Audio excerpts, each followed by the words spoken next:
और चलिए अब बात बजट की। केंद्रीय वित्त मंत्री निर्मला सीतारमण ने बजट 2025 में इस बार कई बड़ी घोषणाएं की हैं। अपने बजट भाषण में मोदी सरकार ने इस बार मध्यम वर्ग के लिए सौगातों की झड़ी लगा दी। बजट में किसानों से लेकर महिलाओं और टैक्स पेयर्स का पूरा ख्याल रखा गया है। वित्त मंत्री निर्मला सीतारमण ने बजट में कई चीजों को सस्ता करने का ऐलान किया है। उन्होंने इलेक्ट्रिक व्हीकल पर टैक्स घटाने का ऐलान किया, जिससे इलेक्ट्रिक गाड़ियां खरीदना सस्ती हो जाएगी।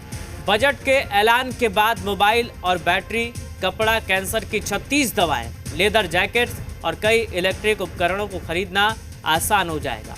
निर्मला सीतारमण के बजट में इनकम टैक्स पेयर्स को बड़ी राहत मिली है। अब नौकरी पेशा लोगों को नई टैक्स रिजिम चुनने पर सालाना 12,75,000 तक की इनकम पर कोई टैक्स नहीं देना होगा।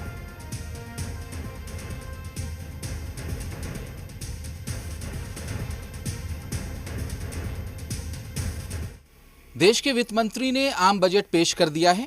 आम बजट को लेकर पॉलिटिकल रिएक्शंस हैं। सत्ता पक्ष सीधे तौर पर बजट की सराहना कर रहा है, विपक्ष बजट को कटघरे में खड़ा कर रहा है। लेकिन आम लोग क्या सोचते हैं, बजट से कितनी उम्मीदें थी उनकी और कितनी उम्मीदों पर बजट खरा उतर पाया? हमारे साथ कुछ महिलाएं हैं, उनसे बात करते हैं। मैम, कैसा रहा बजट? आप लोग लगातार नजर रखी हुई थी इन चीज़ पे।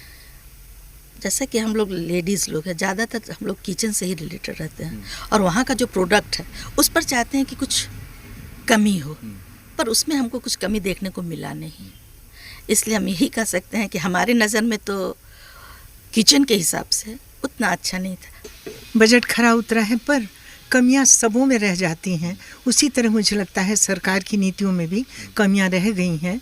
जैसे महंगाई कंट्रोल तो हुई है, जैसे 6.3 से 6.8 जीएसटी का होना, ये अपने आप में एक बहुत बड़ा सूचक है कि महंगाई कम हो रही है। आप किस तरीके से देख रही हैं? नहीं, अच्छा लगा जो 10 लाख का टैक्स में रिबेट मिला है, खुशी हुई है। पर खुशी के साथ साथ दुख है कि हमारे पैसे का सदुपयोग नहीं हो रहा। वो टैक्स देने से कभी नहीं भागे। जब 7 लाख का था तभी वो टैक्स आराम से देते थे, पर अपने टैक्स का मिसयूज देखे नेताओं द्वारा तो उन्हें दुख हुआ। कि महिलाओं ने अपनी प्रतिक्रिया देते हुए बताया कि मिला जुला असर है, मिली जुली प्रतिक्रिया है बजट को लेकर, और जितनी उम्मीदें इन्होंने की थी उस उम्मीद पर पूरी तरीके से तो नहीं, लेकिन कहीं ना कहीं उम्मीद पर खरा उतरता हुआ यह बजट नजर आ रहा है। कैमरा पर्सन संजय टोपो के साथ कामरान जलीली, जी मीडिया, रांची। बजट जो है आज, इस पर सबसे ज़्यादा एक्सप्रेशन हम मध्यम वर्ग रखते हैं कि हमें इस तरह से स्लैब दिया जाए, बेनिफिट दिया जाए जो पिछला बजट में नहीं मिला। इस बार हम वही चाहते हैं, और विशेषकर हम चाहते हैं सीनियर सिटीजन के लिए, सीनियर सिटीजन का स्वास्थ्य और यात्रा में कुछ प्रावधान मिले, छूट मिले कि वो सीनियर सिटीजन को सुविधा हो। सर, एक्सपेक्टेशन तो यही है कि बच्चों के एजुकेशन के। आगे बढ़ते हैं। झारखंड के वित्त मंत्री राधा कृष्ण किशोर ने केंद्रीय बजट पर अपनी प्रतिक्रिया दी है। उनका कहना है बजट में झारखंड की उपेक्षा की गई है। उन्होंने कहा, हमें उम्मीद थी कि राज्य के लिए विशेष प्रबंधन की बात होगी, लेकिन ऐसा नजर नहीं आया। राज्य के लिए कोई नई योजना नहीं दी गई है। देश के आम बजट पर सबकी निगाहें टिकी हुई थी। हमारे साथ झारखंड के वित्त मंत्री राधा कृष्ण किशोर जी हैं। सर, आम बजट आ गया, सबसे पहली प्रतिक्रिया झारखंड के वित्त मंत्री के नाते।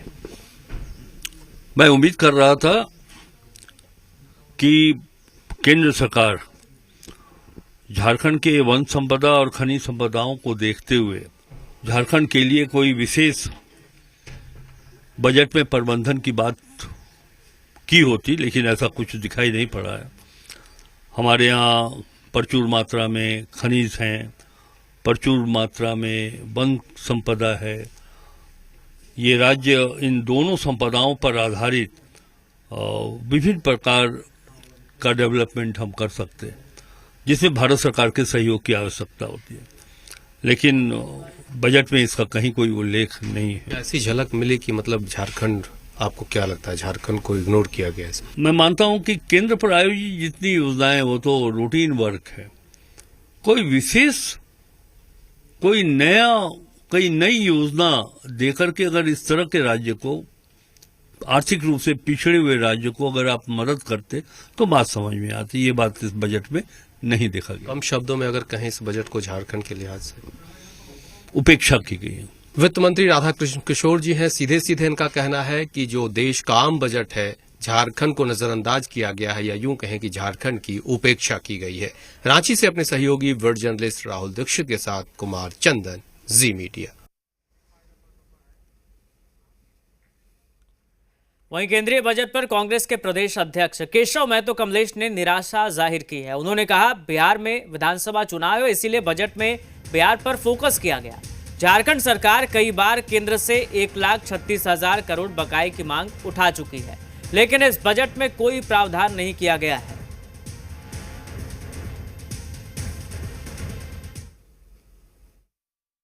देखिए, ये लोक लुभावन है, चुनावी लोक लुभावन।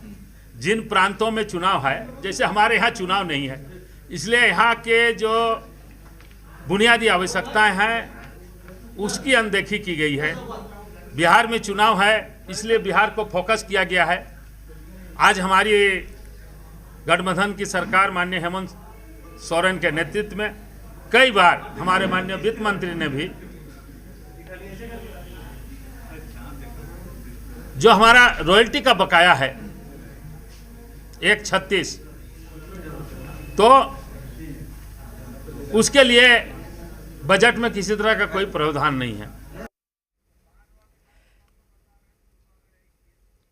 केंद्रीय मंत्री अन्नपूर्णा देवी का कहना है, बजट में महिलाओं पर फोकस किया गया है। SC/ST महिला उद्यमियों के लिए विशेष योजना लाने का ऐलान किया गया है और इसके तहत पहली बार उद्यमी बनने वाली महिलाओं को 2 करोड़ तक का टर्म लोन मिलेगा। इससे महिला सशक्तिकरण को बढ़ावा मिलेगा। माननीय वित्त मंत्री जी को के प्रति आभार। 8वीं बार उन्होंने बजट पेश किया है और माननीय प्रधानमंत्री जी के जो संकल्प है, उस संकल्प को सिद्धि तक पहुंचाने का ये बजट है। और जिस तरह माननीय प्रधानमंत्री जी हमेशा से नारी शक्ति पर विशेष ध्यान देते हैं, तो इस बजट में भी महिलाओं को फोकस किया गया है। और नारी शक्ति के क्षेत्र में अगर हम देखें तो इसमें जो 5 लाख से ज़्यादा महिलाओं को SC/ST महिलाएँ हैं, उससे फर्स्ट जो उद्यमी है प्रथम बार की, उनको 2 करोड़ तक टर्म लोन देने की बात, ये 5 वर्ष तक उनको किया गया है। उसके साथ जो हमारा मिशन सक्षम आंगनवाड़ी पोषण 2.0 जो बहुत ही महत्वपूर्ण है और कुपोषण उन्मूलन की दिशा में ये बहुत ही अहम रखता है। झारखंड चैम्बर ऑफ कॉमर्स से जुड़े उद्यमियों का कहना है, देश के लिए कुल मिलाकर ये बजट अच्छा है। नौकरी पेशा लोगों को इनकम टैक्स में छूट मिली है, लेकिन झारखंड को इस बजट से निराशा हाथ लगी है। बजट में झारखंड को कुछ नहीं मिला है। देश के आम बजट पे सबके निगाहें टिकी हुई थी और हम इस वक्त झारखंड चैम्बर ऑफ कॉमर्स में हैं और झारखंड चैम्बर के अध्यक्ष हैं। ये बताइए, इस बजट को किस रूप में देखते हैं? ये बजट पूरे देश के लिए बहुत अच्छा बजट पेश किया है इन्होंने। MSME सेक्टर्स में दिया है, काफ़ी बड़ी पैकेज इन्होंने दिया। 10,000 करोड़ का पैकेज दिया है MSME में। सोलर पे इन्होंने पैकेज दिया है काफ़ी अच्छा, जो हम लोग की डिमांड भी थी। इनकम टैक्स में काफ़ी अच्छा रिबेट दिया है, 12 लाख तक कोई टैक्स नहीं देना पड़ेगा। ये आम मध्यम वर्गीय नागरिकों के लिए और सैलरीड पर्सन के लिए काफ़ी राहत का है कि 1 लाख रुपए महीने के आय पे उनको कोई टैक्स नहीं देना पड़ेगा। टैक्स के स्लैब्स में इन्होंने काफ़ी रिडक्शन किया है, ये बहुत अच्छी पहल है। लेकिन झारखंड को कुछ नहीं मिला। झारखंड चैम्बर ऑफ कॉमर्स के अध्यक्ष के नाते इस झारखंड के बजट पे आप क्या कहेंगे? देखिए, हम उम्मीद लगा रखे थे कि झारखंड को कुछ मिलेगा। झारखंड के और हमारे कल अगर आपने देखा होगा तो कल हमारे वित्त मंत्री ने भी कहा था, श्री राधाकृष्ण किशोर जी ने, और हमारे उद्योग मंत्री ने भी कहा था कि हमें हमारा 1,36,000 करोड़ दे दे सरकार, हमें और कुछ नहीं चाहिए झारखंड को। वो उन्होंने कुछ भी नहीं दिया, इस बजट में कुछ भी नहीं आया है और झारखंड को तो फिर अछूता छोड़ दिया गया है। निराशा झारखंडी होने के नाते निराशा बहुत बड़ी निराशा है हम झारखंड वासियों के बीच में कि हम झारखंड वासियों को फिर कुछ नहीं मिला। हम तो उम्मीद लगा रखे थे कि हमें कुछ मिलेगा इस बार, पर केंद्र सरकार ने कुछ नहीं दिया। झारखंड चैम्बर ऑफ कॉमर्स के अध्यक्ष है और इनका साफ तौर पे कहना है कि झारखंडी होने के नाते, झारखंड वासी होने के नाते इस बजट से निराशा हाथ लग रही है। उम्मीद थी कि झारखंड को कुछ मिलेगा, लेकिन झारखंड को कुछ नहीं मिल पाया है। रांची से अपने सहयोगी वीडियो जर्नलिस्ट राहुल दीक्षित के साथ कुमार चंदन, जी मीडिया। देखिए, झारखंड के लिए डायरेक्टली कोई अनाउंसमेंट हम लोग को देखने को नहीं मिला, लेकिन बहुत सारे ऐसे क्षेत्रों की अनाउंसमेंट जो हुई है जिससे हम लोग बहुत आशान्वित हैं। खासकर माइनिंग और पावर के बारे में सरकार का ध्यान गया है, क्योंकि झारखंड माइनिंग बहुल राज्य है। हम आशान्वित हैं। तो बजट में बहुत कुछ मिला नहीं है। एक्चुअली अगर स्टेट वाइज आप बजट देखेंगे, अगर हम लोग झारखंड की बात करते हैं तो झारखंड में आप बजट को मेरे हिसाब से अभी कुछ नहीं मिला है। लेकिन चलिए सेंट्रल बजट है, इसमें 2-3 चीज़ जरूर है। एमएसएमई के लिए उन्होंने दिखाया है कि ज़्यादा स्टार्टअप के लिए उन्होंने जो दिया है उसके लिए काबिल तारीफ बजट हुई है।